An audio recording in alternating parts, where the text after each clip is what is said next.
Man, a year ago, I said 199. We're about to be at the 200th episode. And now we blink. It's a year later in 2026, and we're at episode 299. 299. Now we're about to be at episode 300 come Tuesday.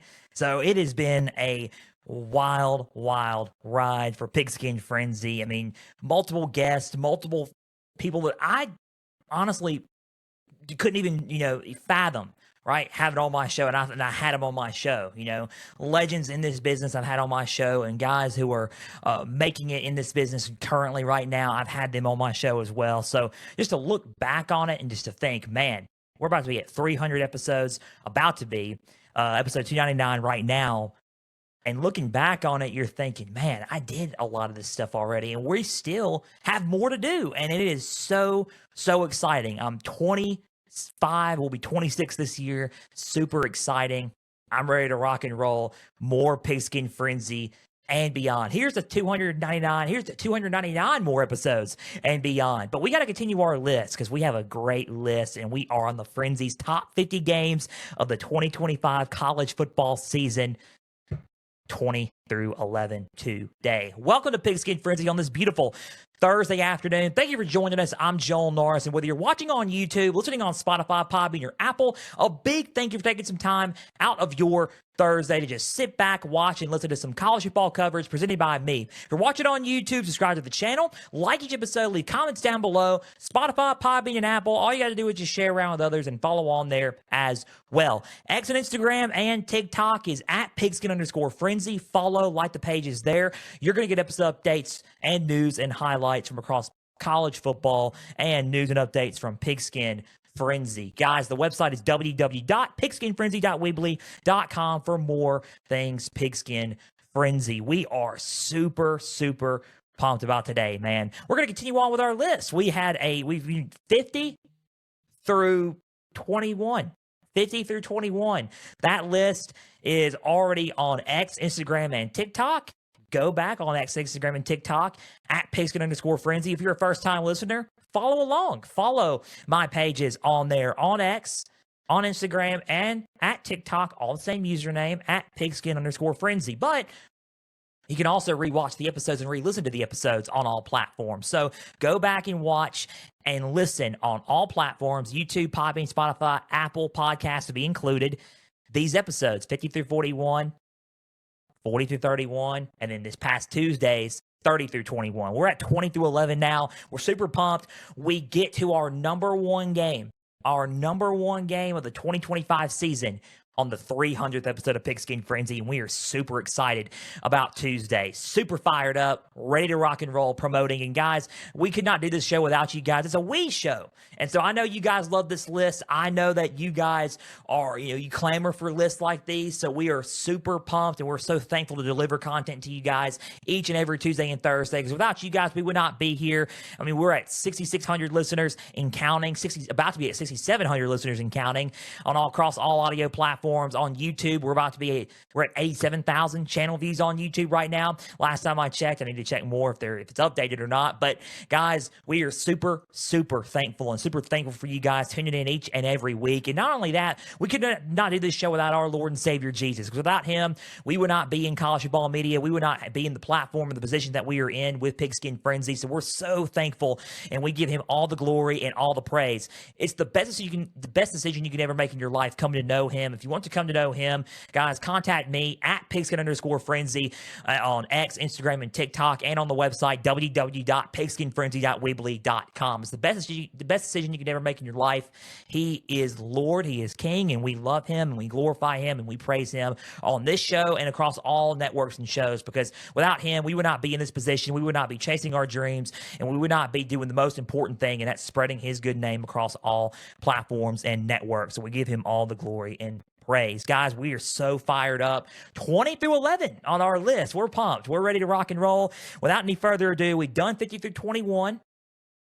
Let's do 20 through 11. 20 through 11 on Frenzy's top 50 games of the 2025 college football season list. Number 20, interesting game, by the way, Duke at Clemson. Duke at Clemson to kick us off, number 20 on our list in Week 10. It was a high-scoring game. Going into that game, you really didn't know who to favor. You wanted to go with Clemson, right? You wanted to go with them. I mean, they were, I mean, three. You wanted to go with Clemson because you thought, okay, they were due for a big win, right? They were due for a big win. They were entering that game 3-4. Duke was 4-3 entering that game, and you're thinking, okay, Duke's been on a roll, but Clemson's due for a big win. They need to find some sort of spark to kind of make that bowl game trend, because around that time you were unsure if Clemson was going to be able to go to a bowl game or not. It was a very, very weird time for Clemson. Let me just put it that way. But Duke coming in was white hot. Going into Clemson, South Carolina, they were white hot with Darian Mensah. It was a game, man. And at the end of the first quarter of that game, Duke was up 21-7. And Darian Mensah was making his impact and his presence felt against Clemson's defense in Death Valley in the ACC. So 21-7 at the end of the first. Clemson early on in the second with K Klubnik scores, makes it 21-14. And then afterwards, going into midway to the fourth, midway to the second, getting close to halftime, they tie it up. Clemson's tied it up 21-21, and you're thinking, okay, all right, Clemson. Duke gives the ball back to Clemson, and then all of a sudden you're looking, okay, it's 28-21. 28-21. Then Duke goes down the field before halftime, and it's 28-28, all tied up at the half. It was a back-and-forth game in the second quarter, on the edge of our seats. Really, really exciting. Darian Mensah ended the game with 4 touchdowns, and I believe right here he had 361 yards. 361 yards, 4 touchdowns. Nate Shepard, the freshman, back at Duke, making his presence felt in the running game as well. K Klubnik had 2 touchdowns, 385 yards, and he ran the ball a little bit, not too much. But Adam Randall made his impact felt in this game with 2 touchdowns and 89 yards. But it was back and forth if you look at the box score and you look at the scoring summary. Clemson score made it 35-28 midway through the third. And then right back on the next drive, touchdown. He returns the kickoff for a touchdown. Duke returns it for a touchdown, 35-35 to tie it up, and then field goal by Nolan Hauser, 38-35. You look at that and you're like, oh man, okay. Duke ties it up in the fourth. It's 38-38, ties it up. Clemson scores early in the fourth, the 45-38. And then at the very end of the game, because it was 45-38 throughout the whole game, Duke at the very end of the game scores a touchdown and goes for 2. They're not going to tie it up and go in overtime. They're going for the win. Manny Diaz played aggressive, went for 2, and they got it. They got the 2-point conversion, and it's 46-45 ball game, and Clemson ran out of time. Duke wins 46-45, and Duke defeated Clemson in Week 10 by a point. It was a barn burner in the ACC. That's why it's number 20 on our list, because of how close the game was, how high scoring it was. Clemson usually is a very hard place to go and win at. I know it shocked everybody that LSU did it in Week 1, and then more teams proceeded to go in and win as well. But you look at this and you're like, oh man, what? I mean, Duke coming in with Darian Mensah going in, leading the charge, throwing for 4 touchdowns, 360 plus passing yards in this game. Interesting, right? And if you're a Miami fan, you look at this game and you're listening to this right now, you're thinking, oh man, I got excited. Darian Mensah throwing for 4 touchdowns, 360 passing yards. Yeah, this is your guy. This is your guy. So you look at that, you should be excited. He did a lot of damage against defenses at Duke. He really did well. So 46-45 was the final score, where we were on the edge of our seat the whole time. High-scoring affair, back and forth. And we were like, who's going to win this game? At the very end, last second, Theatrics goes for 2, wins the game the last possible second. Clemson runs out of time, and by a point, the hair of their chinny chin chin, Duke beats Clemson to go 5-3, and Clemson goes to 3-5 on the regular season. So number 20, Duke at Clemson, is number 20 on our list of the 2025 college football season games for Frenzy's list. So Duke at Clemson in Week 10. Duke defeated Clemson 46-45. Number 19, very good one. It's a Pigskin Frenzy game as well. Week 9, we had our very special guest. Shout out to Chad Withrow from Outkick. He was our guest picker for this week. For this week right here, week 9, and it was a very interesting game. I picked Missouri. He picked Vanderbilt. Barn burner in Nashville. 19 Missouri at Vanderbilt in week 9. It was a really low-scoring game, and a lot of people thought, okay, it was going to be a little bit more high-scoring with how Missouri's offense was and how good they are at the time of possession, trying to drag opponents out. And Vanderbilt, with how they are, they have a good enough defense to get Missouri's offense off the field, but at the same time, the way Pavia and his style of play is, they thought they were going to score a little bit more. Turns out, it was a big defensive battle and low-scoring game both ways. Right? It was, I think 10-10 late. Missouri was about, or I think 10-3, maybe 10-3 late. About to score. Missouri was going in there. And then all of a sudden, Bo Pribula goes down. And you're thinking, oh no. Right? Oh no. In the situation. No, you can't have that. His leg was hurt and he could not move. He was carted off and he was carried out. And Matt Zollers, the freshman quarterback, comes in to play for Missouri. And you're thinking, how is Missouri going to win this game? They come in, lead a game-tying score down the field. Missouri didn't get the score prior when Bo Pribula got hurt. They turned over on downs, didn't get it. But they tied up 10-10, and you're thinking, man, Missouri may have a chance to lead a comeback on the road with a backup freshman quarterback who hadn't really played a down of football, college football at least. And this is pretty insane, right? And then all of a sudden, Diego Pavia works his magic, goes down the field, scores late, 17-10, and you're thinking Vanderbilt has a shot at winning this ball game. A huge Vanderbilt win here. It pushes them on the brink of okay, if they keep winning, they can go to the college ball playoff here. It pushes them gearing up towards Texas, right, in week 9 on October 29th. And you're like, okay, you should be pumped if you're Vanderbilt here. 17-10. Then Matt Zollers goes. They try to make a comeback down the field, gets a couple of first downs, timeout, and then they're running out of time here a little bit. 17-10. They go for a Hail Mary. So close. Missouri catches it, but so close. They get stopped short, and Vanderbilt wins. Vanderbilt wins 17-10 in the ball game. Hail Mary happens. Boom. And then they catch it, and they're like, okay, yeah, he got it. But he's short. Short of goal line, 17-10. Vanderbilt beats Missouri. Barn burner of a game, low-scoring game. Both defenses were on one, really. They were playing some really hard-fought defense. I think what the whole point of why this game is number 19 on our list was how close it was. I like the other game here in a little bit better, but how close it was, how much of a low-scoring battle it was, yes, but there was a lot at stake in this ball game. Game day was here. Missouri needed to win, but Vanderbilt really needed to win as well. So you look at it and you're like, oh, shoot, right?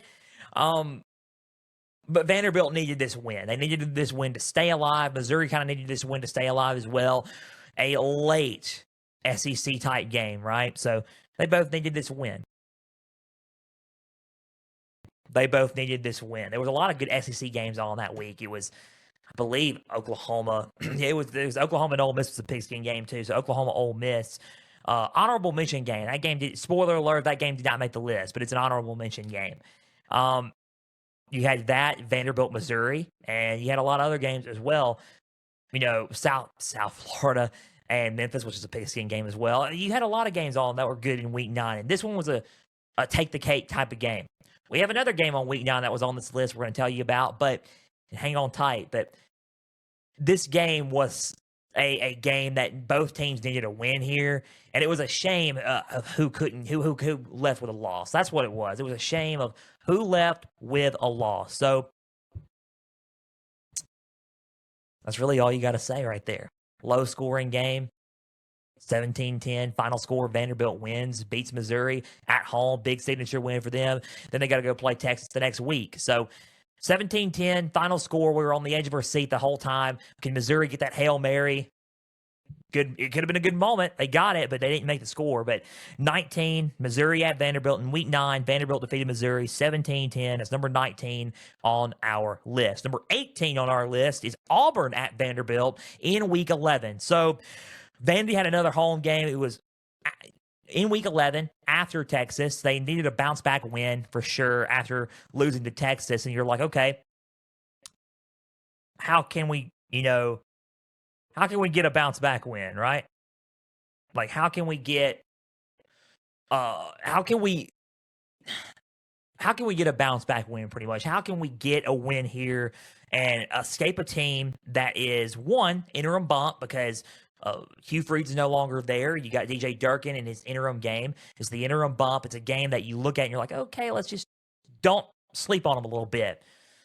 Auburn came to play in this football game. Let me put it on, just go on and tell you. Auburn defensively, I mean, I know it was a high-scoring game, but defensively they were playing a little bit more physical, and offensively they were playing a little bit more physical. And that offense put up 38 points in this ball game. We hadn't really seen Auburn put up that many points, right? But they did this go-round, and it was the interim bump. They were playing with some nothing-to-lose mentality here. And Vanderbilt had a lot to lose. It usually is the other way around, but it's just 2025 in college football at this point. So 2026 now, but you know what I mean. Vanderbilt, Auburn, they were dueling, man. They were going back and forth. Diego Pavia working his magic, Auburn working their magic. It's tied 38-38, and they're going into overtime. They're not going to let up.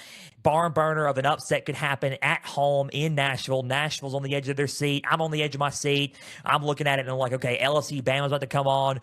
Notre Dame Navy's about to come on, which is a pigskin frenzy game for me. You look at it and you're like, man, what is happening here? Like, I mean, Auburn with the interim bump can knock off Vanderbilt, and Vanderbilt's season could be in just flux here, especially because you're thinking, okay, they're on the edge of elimination after that Texas loss. They're pretty much out if they lose to Auburn here. So back and forth in this game. Cam Coleman made some electrifying plays. That's why if you're Texas, you're excited to get him. And then you look, Auburn didn't convert. Vanderbilt gets the ball back. They score late and in overtime Vanderbilt scores first in overtime, and then Auburn could not convert. Vanderbilt gets it 45-38 in overtime. Vanderbilt defeats Auburn 45-38 in overtime in a close game. Kind of a gut-wrenching game for Auburn because Auburn played really well in that game, but close football game. But the interim bump did not faze Vanderbilt at the end. Vanderbilt got the win 45-38 in overtime at home. Back and forth game, electrifying on offense. They were both really good. Some good plays from Cam Coleman, some good plays from Diego Pavia. That's why this game's number 18, because of moments like this, because of high-scoring games like this, goes into overtime. You feel excited when watching it. Will the interim bump get to Vanderbilt? A lot of storylines, a lot of factors. It was a do or die kind of thing for Vanderbilt at this point, and Vandy needed a win here, and they did what it took to get a win here. So of course, it's number 18 on our list. We're 18 minutes in, and we're at number 18. That's kind of crazy, but it was a crazy thing. Very, very crazy game for both teams. On the brink of elimination. Auburn played with nothing to lose, and they kind of played that way for the rest of the season as well. Good game for both teams. It was one of those games where we look and you're thinking, that was a really good SEC game. Top contender for SEC game almost of the year because it was really fun to watch. In the end, Vanderbilt got the win 45-38. It's number 18 on our list because of how electrifying the crowd was, how electrifying everything was in that game and in the storylines and the circumstances involving that football game. So number 18 in this was Auburn at Vanderbilt, where Vanderbilt defeated Auburn 45-38 in overtime. Man, what a game it was. Number 17. We're going down to this list. Number 17 on our list. Very interesting game.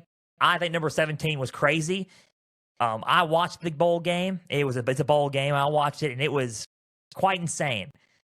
The theatrics in the game were just insane. Number 17 on our list is the Alamo Bowl.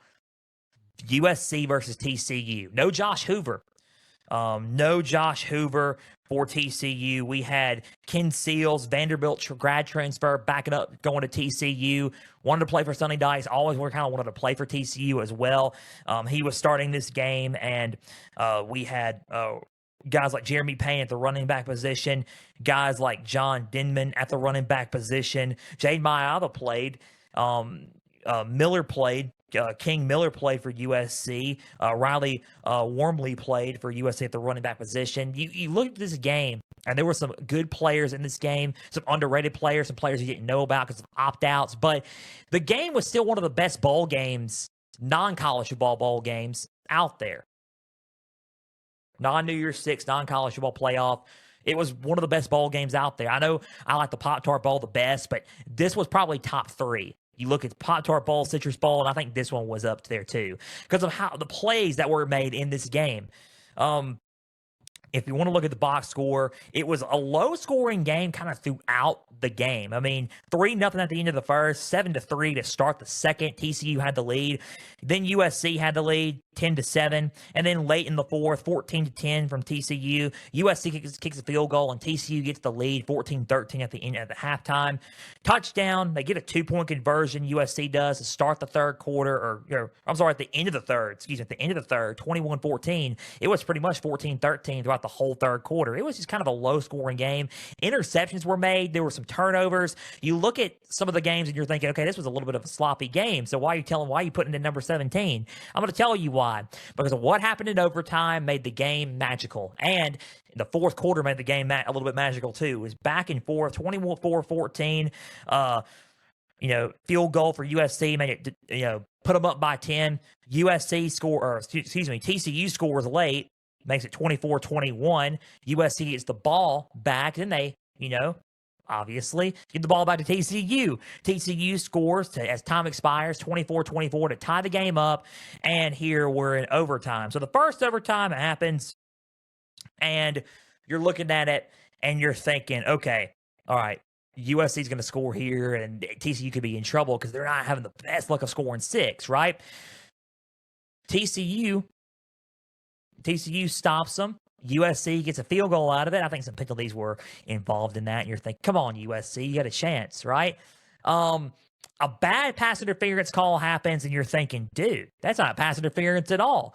You just pushed them back, far. TCU far. So it was like third down in I don't remember, third down 20, right? As far as I know, in the game.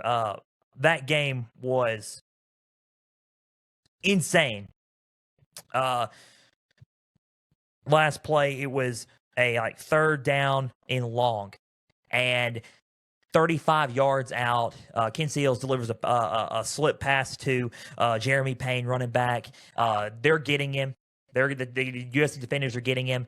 He breaks tackles, stays in bounds, and runs all the way 35 yards into the end zone for a touchdown and calls game. House call for TCU, 30-27.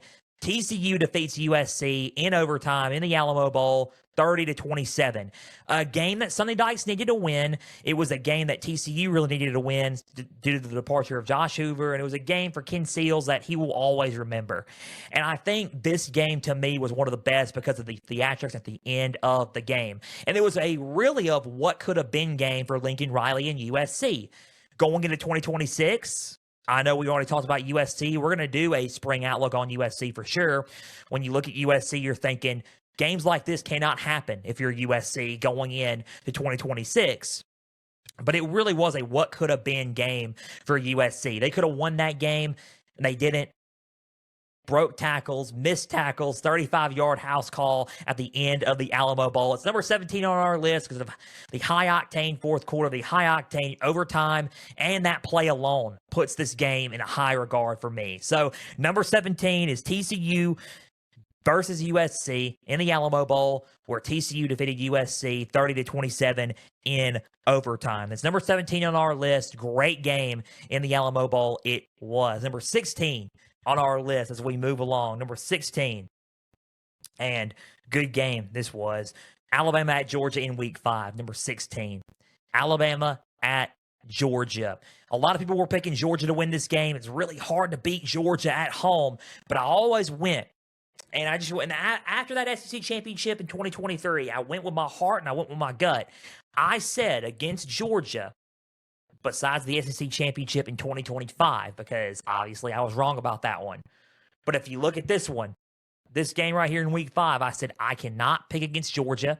I think Bama's going to go in, get revenge, and win this game. A lot of people were kind of hating on Alabama going into this football game because of that loss to Florida State. I said to myself, and I went true to my word, I cannot pick against Alabama in this game. Because if Georgia has a kryptonite, it's Alabama. And in week 5, it happened. And they did. It showed. Bama played probably one of their best, if not their best game all year in week 5 on September 27th. And Alabama ended up running out some time of possession. They had a big man touchdown with Caden Proctor. That was fun to watch. It was like, I believe it was 24-14 going into halftime. Georgia bounces back, makes it 24-21. Georgia outgained them in a lot of areas, including rushing. But Bama still held on to the lead. Georgia could not score. And Bama just ran the clock out, and Bama won. They went into Athens in a very tough environment to play in a very tough environment to win in. They went into Athens and Sanford Stadium and beat Georgia. So final score, 24-21, Alabama defeated Georgia in week 5. I was shocked. I was shocked, and I was like, oh, man, I got that one right.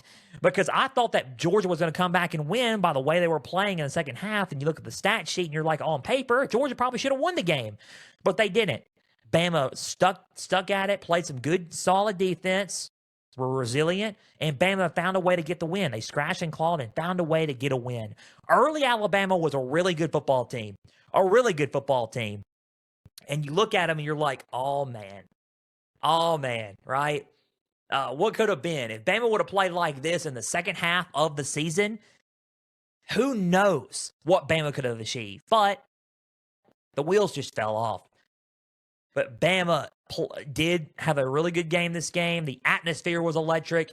It was back and forth. I believe. It was Oregon and Penn State. I thought Game Day was there at that one, but I don't think Game Day was at that one. I think Game Day was at Oregon and Penn State, which it's still on the list. Just you'll find out where in the top 10 it is. It's just not in this list, but it is in the top 10. That was a phenomenal football game. But you look at this game and you're thinking, why is it ranked higher? Because there's some games ahead of this game that were way better, in my opinion. But this game was at least a top 20 game, I think, of the circumstances, the hype around it. Can Bama get back on track and forget about that Florida State loss? How is Georgia going to be able to handle this? A lot of that was a key factor in this game. A lot of that was key factors before the game and after the game. What was going to happen and determine the season moving forward. So 24-21 was the final score. Bama at Georgia in week 5 is number 16 on our list. Number 15 on our list involves Alabama as well. Number 15, we made it to the top 15. Number 15, Alabama at South Carolina in week 9. Remember what I just said just a minute ago? I said the wheels started to fall off. This is where the wheels started to fall off for Alabama. This game, at pretty much the whole time, was all South Carolina. South Carolina was on the verge of beating this team. South Carolina was playing like they got nothing to lose. They're throwing caution to the wind, playing aggressive on offense. Lenore Sellers was just playing like a madman in this game. Nick Harbor was playing like a madman in this game. Bama couldn't do anything. Kalen DeBoer was sitting there like, kind of like, what's going on here? You're like, Bama's just playing down to their opponent, it looks like, is what they're saying. I know they played Tennessee. They had a bunch of ranked wins after Georgia. They played Georgia, ranked win. Vandy, ranked win. Missouri, ranked win. Tennessee, ranked win. And you're thinking, they're going to dominate South Carolina. Sure, we thought that. And they didn't. They did not dominate South Carolina. In fact, at first, it was the opposite. A lot of penalties, sloppy tackling. It was just not a really good game for Alabama. But later in the game, you're thinking, okay, But South Carolina is going to maintain this lead. South Carolina is going to win this game at home against Alabama. And sure enough, the one thing that was on the memo of South Carolina, and a lot of things that happened with South Carolina this year, was their inability to finish a game. And it kind of like what could have been. Kind of like Mississippi State, what could have been. And their inability to finish a football game was tough for them. It was a tough thing. And what happened? Well, they didn't finish the football game all the way. Let's go to the box score. Box score happened. It was 22-14, like early in the fourth. And then all of a sudden, late in the game, you find yourself, and it's 22-22, you find yourself there. 22-22 tied game with 2:16 left to play in the football game, and you're thinking, what? What happened? What happened? It was 22-14. You were up by 8 a minute ago. Now you're tied. It was because they got a little bit too cute late. They got a little bit too cute late, South Carolina did. And Bama made them pay for it. Bama found the way to win and found some ways to get, even though they played a little bit sloppy in that game, though, I mean, a lot of sloppy in that game, found a way to win that game, 22-22. And then late, with like 34 seconds left, Jeremy Bernard rushed, after a good drive late, Jeremy Bernard rushed for 25 yards for a touchdown to ice the game to make it 29-22. South Carolina just ran out of time, and Alabama wins the game. Alabama defeated South Carolina 29-22 in this contest, and it was not a good game for Bama because the wheels started to fall off, but South Carolina had a what could have been moment. We were on the edge of our seat. Because at the time, Bama was 6-1 and number 9 in the nation. They're a top 10 team, and you're thinking, what can happen here? What can happen? South Carolina's going to upset them, and it's going to be a second loss for Alabama, and they can't afford to lose this game right now. Going into November, right before November, it's late October, the last weekend of October, and you're like, oh, no, for Alabama. Because they're doing so well, had a bunch of ranked wins. Bama found a way to win, but they got away from William Bryce Stadium with the hair of their chinny chin. Phenomenal game. We were all on the edge of their seat. Could South Carolina do the impossible, do something that kind of rewind the clock back? Because the last time they lost in William Bryce Stadium was in 2010, I believe, with Stephen Garcia and Alshon Jeffrey. It was the year after Bama won the national championship in 2009. You look at the 2010 season and you're like, okay, what's going to happen here? Bama gets beat. I believe it was like 31-17 was the final score of that game. South Carolina upset them that year. Can they rewind the clock and do the same thing the 2010 team did? It was magic. It was a magical place. The Gamecock was crowing in the stadium. The towels were going. It was all just crazy in there. But Alabama broke the hearts of many and won the football game. It's number 15 on our list. This is a top 15 game. It was a very fun game and very interesting game to keep up with to see if South Carolina was going to do what the 2010 team did. So, final score was 29-22. Alabama defeated South Carolina. It's number 15 on our list. Number 14 on our list, by the way, is a good one as well. Number 14 on our list is the Sun Bowl. Duke versus Arizona State. Back and forth game in this one.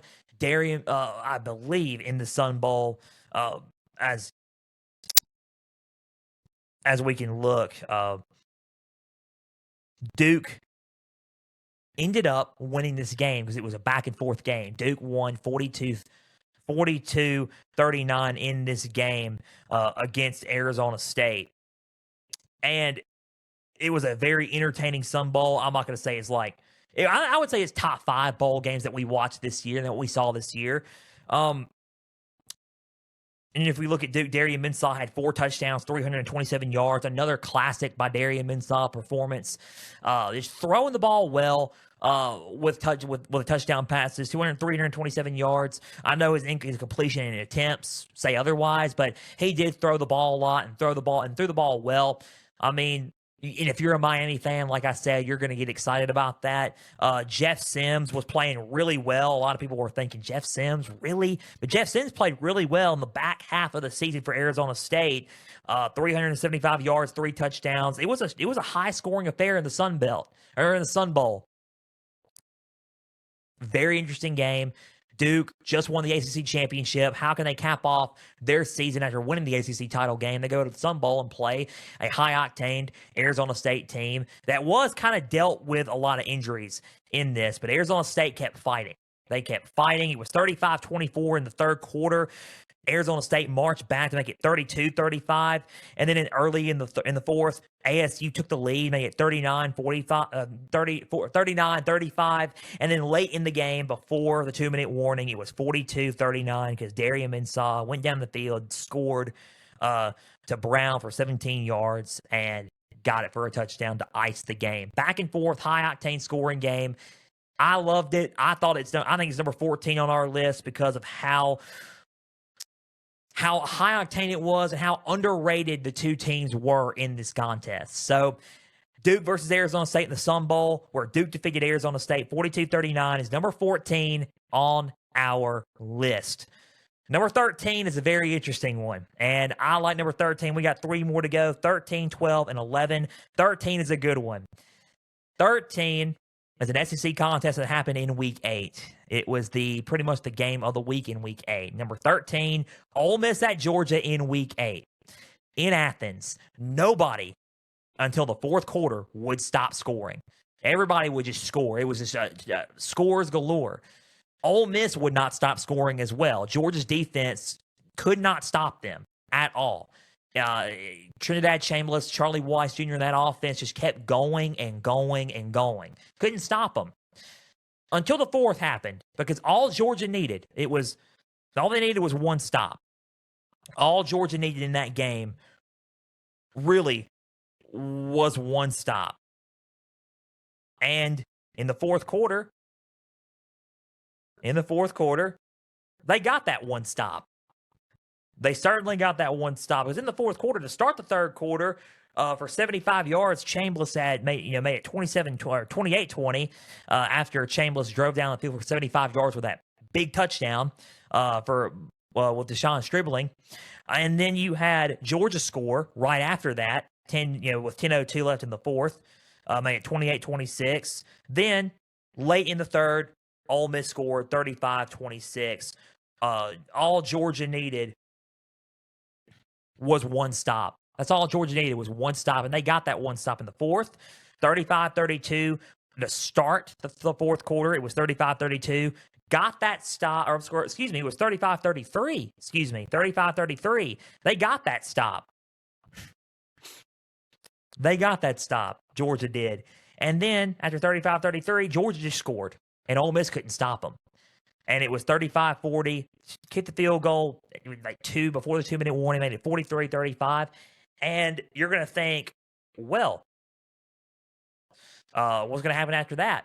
Nothing happened. That's your ball game. 43-35 final score. Georgia defeated Ole Miss 43-35. It's number 13 on our list because of how back and forth it was, how exciting it was to watch. Ole Miss's offense played really well in this game. Lane Kiffin coached a really good game in this. Kirby Smart also coached a really good game in this. It was a game that was determined by one stop. And who was going to get that one stop? And Georgia got that one stop.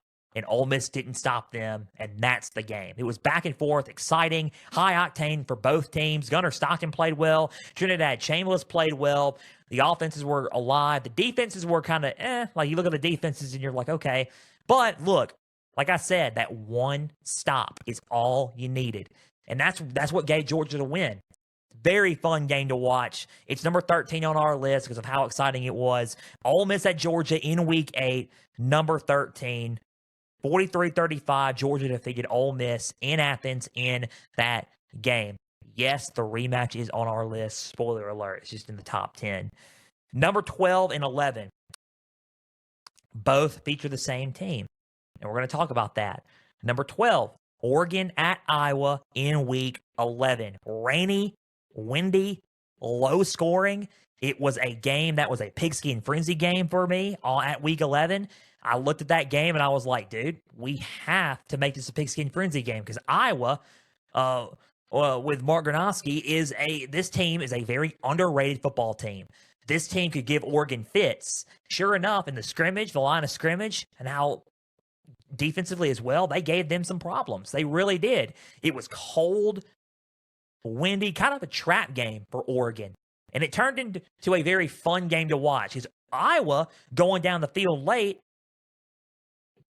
was about to do something, right? It was 15 9, I believe was the score. 15-9 in this. And they were going down the field. Gronowski, the quarterback, runs, scores, and goes in for a touchdown to make it 16-15, a point lead, and Iowa's got the lead on the verge of upsetting Oregon. But can Oregon go down the field in a very cold and windy game and try to kick a field goal with Atticus Sappington? Because you're looking at it and you're thinking, oh, this is kind of scary. This is scary because if you're Oregon, this could be our chance and we could get knocked out of the college ball playoff here. They march down the field. Dante Moore makes some clutch plays, which he's a good quarterback and he will continue to make clutch plays, especially in 2026. Made some clutch plays. Sappington gets in the field goal range, nails a field goal. As time expires, Oregon gets the win 18-16, and Oregon defeats Iowa 18-16. Very chilly, very rainy and windy game, but Oregon fought hard and found a way to win. But Iowa fought hard as well. Iowa was a few games away, including this one, for making some noise and probably getting into the college football playoff. They really were. If there were some games that would have gone their way, and I know you can play the what if game all day long. I know. Shoulda, woulda, coulda. I get that. But I'm just going to sit there and say, but if Iowa would have, if some games would have gone Iowa's way, Iowa probably would have been in the college football playoff potentially. This was one of those games. Iowa played really good in this football game. So I'm going to give all my flowers to Iowa because Iowa played really hard and fought hard in this game. But so did Oregon. And Oregon saw that. Oregon wanted the fight. So they fought back and forth and tooth and nail. And Oregon said, and Dan Lanning said, this is what a Big Ten game is. This is what a Big Ten game is all about. And Dan Lanning was fired up, got a clutch win late, 18-16, and Oregon got the win. It's number 12 on our list because of how low scoring the game was. And it was it was one of those games where you look at, you're playing football in the backyard when it's maybe rainy and it's very cold. It's like some backyard type football. And it was one of those things, you're street type football where you're playing in the backyard or it's rainy and it's cold and it's windy. You know, the hits kind of sting a little bit. It's one of those games. And it was very fun, and it had a lot at stake in it. So that's why it's number 12 on our list. Oregon and Iowa in Week 11, number 12 on our list. Oregon defeated Iowa 18-16 on our list. So what is number 11? What is number 11 as we wrap up Pigskin Frenzy here? Number 11 on our list is Indiana at Iowa in Week 5. Another Week 5 game. Very underrated Week 5 game. You're thinking Indiana at Iowa. Yes, Indiana at Iowa. Iowa played Indiana very close. I know Ohio State did. I know Miami did too. Iowa, this is another game of what could have been for Iowa. If they would have beaten the eventual future national champions in Indiana, what could have been there? Iowa played Indiana pretty tough. I would think they played them very tough. They were very physical. The ball game happened. It was like late in the game, turnover happened, and as time expired, Indiana got the win, made it 20-15. Indiana defeated Iowa 20-15 in this one. Both teams were playing each other hard, physical. Everyone was saying Iowa, though Indiana, just got caught slipping, right? They're just not playing their best game. Either that, I don't think so, but either that or maybe it's just more about how good Iowa was. I don't think a lot of people understood how good Iowa was this season. I think Iowa was very underestimated this year. They played a lot of teams that that were really good, and they pushed them to their limit. And Indiana was another team that was pushed to their limit with Iowa. But Indiana just fought back, and they had the team to beat Iowa and to maintain the lead and to win that game. If we look at the box score versus Iowa in this, it was 2015. It was what 19-13. It was like 19-13 at the end. Right at the end, 19-13 at the end. It was tied 13-13 midway through the fourth. Fernando Mendoza to Elijah Surratt, touchdown late. Thought it was a slip and a turnover. Wasn't a slip and a turnover. It was a safety. Safety happened 20-15 in this one. And a safety at the very end of the game happened to make it 20-15. But Indiana maintained that lead late, but Iowa was pushing them to their limit. It's all about how they were playing. I mean, Iowa was beating Indiana early on in the second before half. I mean, it was like, 22 seconds left, and then it was 10-7 until Radedick had tied it up for the field goal, made it 10-10 at half. So Iowa was pushing Indiana to their limit. They really were. It's just that Indiana was just the better team at the very end. But the reason why it's number 11 on our list, because you had that thought that Iowa could do the impossible not really do the impossible, do what a lot of people were wanting to do and couldn't do, and that's beat Indiana. But Indiana was a really good team, and we didn't know how good Indiana was yet either, and probably till after that game or potentially after the Illinois game, maybe, most likely. That was a blowout, but you're thinking, you look at the Illinois game, and you're like, what happened? You can't handle Iowa? No, it's just Iowa was a good football team. 11 on our list, Indiana at Iowa, where Indiana defeated Iowa 20-15.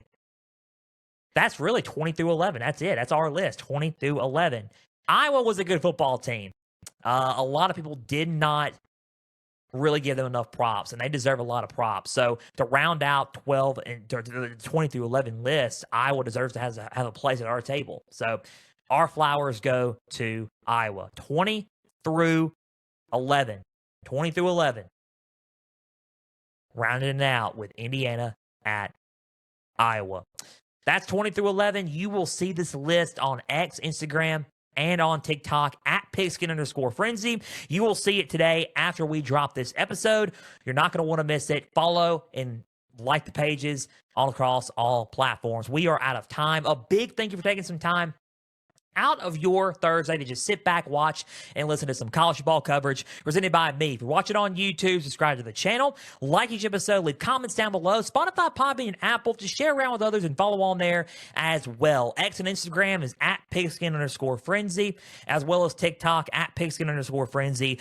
Follow, like the pages there. You're going to get clips. You're going to get lists like these. You're going to get takes and videos from me, the prodigy of college football. Here's also our website, www.pigskinfrenzy.weebly.com. We are super fired up for today's episode. Thank you for guys for tuning in and listening to today's episode, and thank you for just getting on, because we are growing and growing and growing more in the college football media space. An episode at a time. Just keep on growing and staying the course. So, guys, Tuesday is the 300th episode of Pigskin Frenzy. The 300th episode of Pigskin Frenzy, and we conclude our Frenzy's Top 50 Games of the 2025 college football season list with 10 through 1. We will find out the number one game, our number one game, and you will find out our number one game of the 2025 season on the 300th episode of Pigskin Frenzy. And until Tuesday, I'm Joel Norris. We are signing off. Have a great weekend. We cannot wait for Tuesday. For everybody out there, please and always, we're praying for you all. Stay the course.